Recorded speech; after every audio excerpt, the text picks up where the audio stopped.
features that really set up the beacons for the Kibaki presidency was to say, if you are sailing without a rudder, you can end up where you came from instead of the right destination.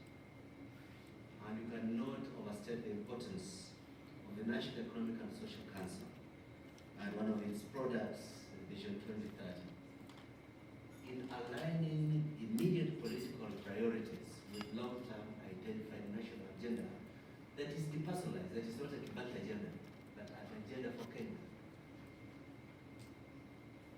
Secondly, the humility of Kibaki surprised many of us when we were being in the early phase of the government.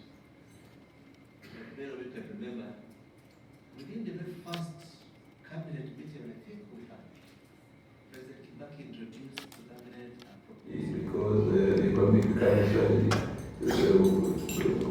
improved the economy, growing at 2% within a year or so, it was 7%. And that continued to apply for the non-government. And the impact of non-government in terms of the people is even better today.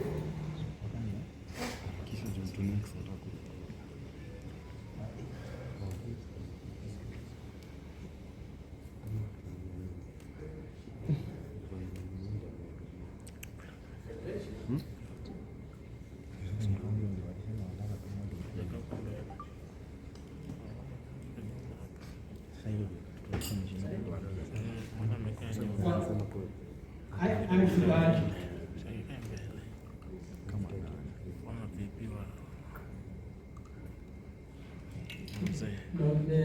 the role that was played by the private sector international investors conference that we had in Kenya in building up confidence in the country, raising net inflows of direct foreign investment, using aid well.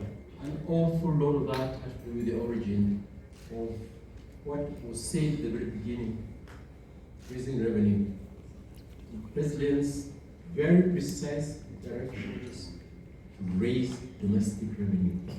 The revenue in, government not having to borrow from the private sector meant there was enough liquidity in the banks. And his own genius, he decreed the central bank lower the cash reserve ratio, the amount of cash for security in the banking system, the central bank.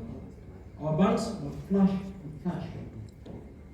They didn't know what to do, so they came to you, citizens. Something Kenyans have not seen for a long time. They gave the citizens the privilege and the power to change their own destiny. Good policy, good thinking. Because this is our second lecture series, I'd like to recognize the role Ambassador Mudavadi played. He was the speaker last year, but unfortunately he had a tragedy at home, couldn't be with us. And I want to recognize Ambassador Mudavadi for the critical role he played in those days, in coordinating the experts, the academics, and us. Actually, without him, very little could have done. Because he is capable of working on 10 fronts at the same time, calmly and excitedly. And that helped our country. People may not recognize this, but we do as a country. Thank you, Mr. We will have